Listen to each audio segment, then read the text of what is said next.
Hey everybody, it's Miss Jenny, and welcome to week 10 of our lessons. And now we're in the season of Advent. Yay!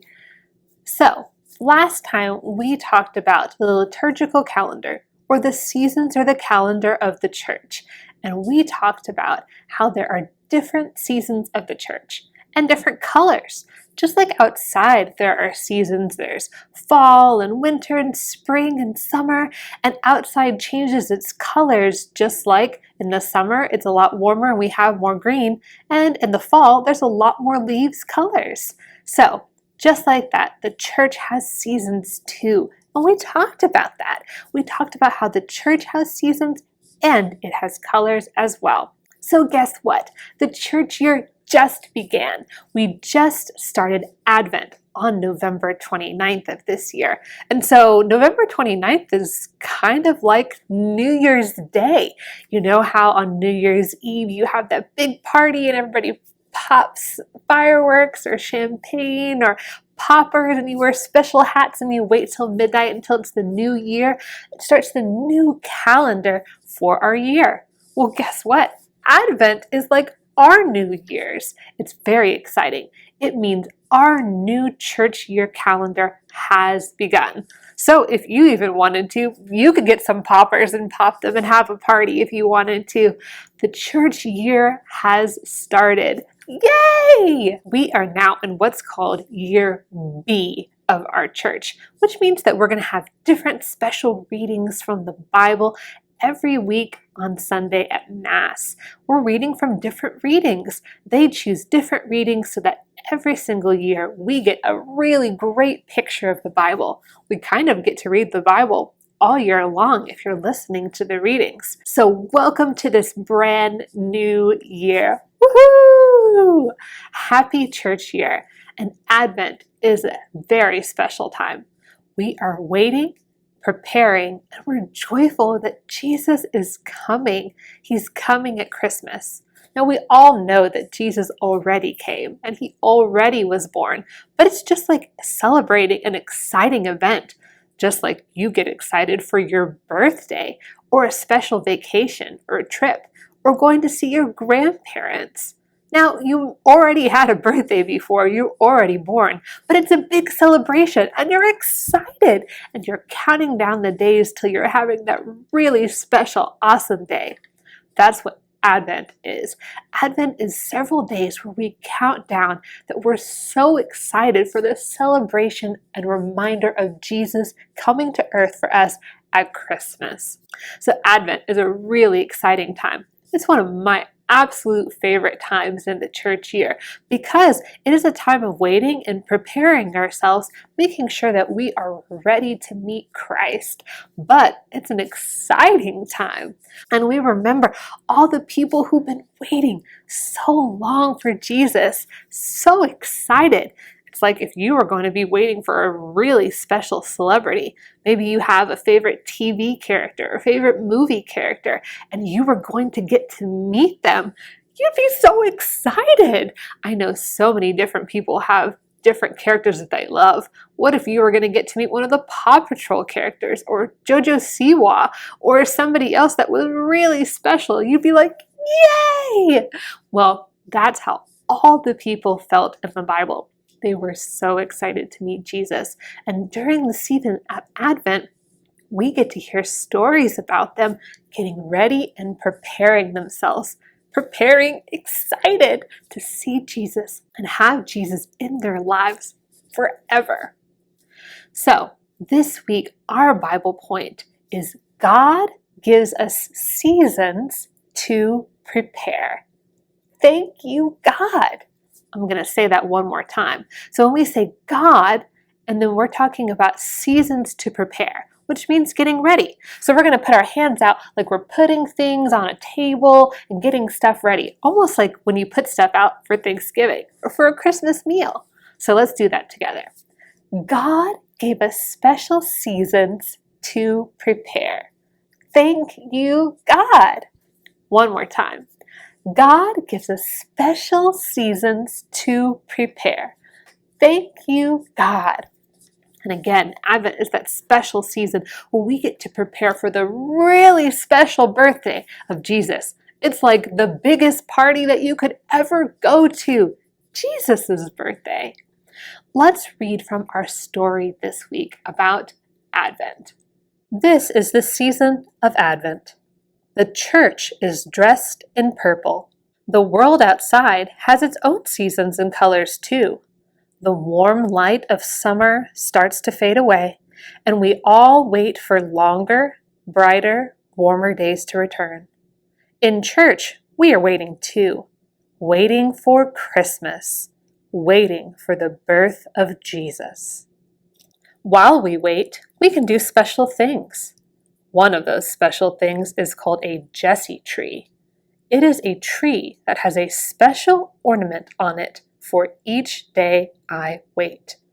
The ornaments tell stories from the Bible, stories of special people that also waited. Noah and his family waited for the storm to stop. Abraham and Sarah waited for a child. The Hebrews in Egypt waited to be free. Their stories are my stories too. During Advent, we practice waiting and watching. We look through old photo albums and watch movies from when I was little. We try to see how God was with us in sad times and in happy times. Sometimes we see more clearly when we look back. Every night we ask, where did I see God today? Sometimes I write about it in my journal. Sometimes I paint or draw. Sometimes I use prayer beads. With each bead, I tell God what I hope for. One night we bundle up and we go outside and we look at the stars. We remember that God is in the darkness too. Wherever I am, God is with me. During Advent, we share. We collect food, toys, or clothes for people who have none. We remember how much we have, and we thank God for all of it. Each Sunday of Advent, we light a candle on the Advent wreath. 4 weeks to Christmas! 3 of the candles are purple, and 1 is pink. The pink candle means the waiting is almost over.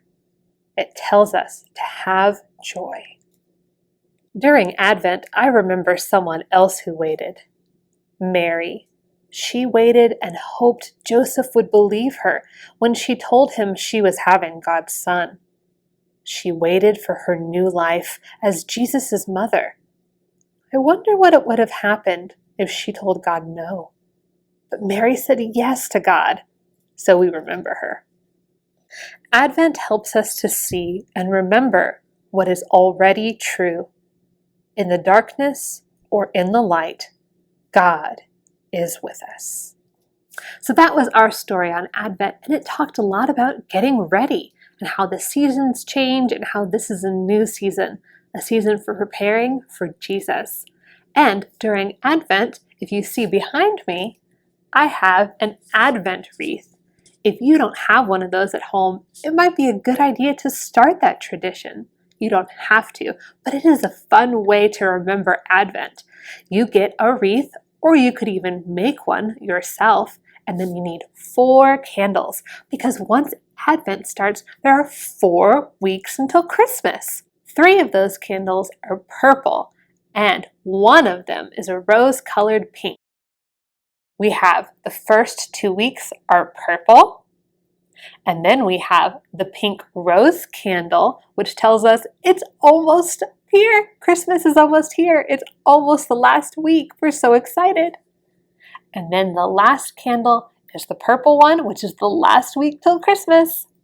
And then it is Christmas. And if you wanted to, you could even add a 5th candle, a white candle in the middle for Christmas Day, if you wanted to. If you remember, the color white is the color of celebration and excitement, and Christmas is a white day of celebration when the priests wear white colored clothes. Purple is when we are waiting and preparing. And remember, we're waiting and preparing for Jesus. And then the pink colored candle is a color of anticipation and excitement. We can't wait. It's almost here. We're more than halfway over with Advent, so that candle is an excited candle. If you want to, you can light your Advent wreath every single Sunday. So you light it at the beginning of the Sundays, and it lets you know how many weeks you have until Christmas. Also, within our activities this week, we are putting some countdown beads as an activity. If you wanted to, you can make a counter and it can help you. You can move the beads along the counter each time to help you know exactly how many days it is until Christmas. Now, don't forget, Advent is all about Jesus' birth and us getting ready for what led up to his birth. Just like if your parents told you the story of what led to you coming to be born. So just like we have a story that might happen before our birth, Jesus has a story too in the Bible. And if you remember from the book that we read today, it talks about a special activity called a Jesse tree. And a Jesse tree, you can even create them at home if you would like, is a tree that has a either paper or real ornament on it, one for each story leading up to the birth of Jesus. It tells us several stories in the Bible, one for each day on the way to Christmas. And the stories lead up to all of the things that happened before Jesus and all the people that were so excited for him to come and for it to be his birthday. The Jesse tree teaches you stories from the Bible, Old Testament stories that let you know why people were waiting for Jesus and how. If you would like to do a Jesse tree, we do have information on our website for you to print one out for yourself. And you can learn the stories of the Bible from the Jesse tree that way too. It's a fun activity to do at Advent, but you don't have to do it. It is just optional. Welcome to our new church year. Welcome to Advent, and I hope you enjoy some of the fun activities that we have this week, and we will see you again next week. Bye.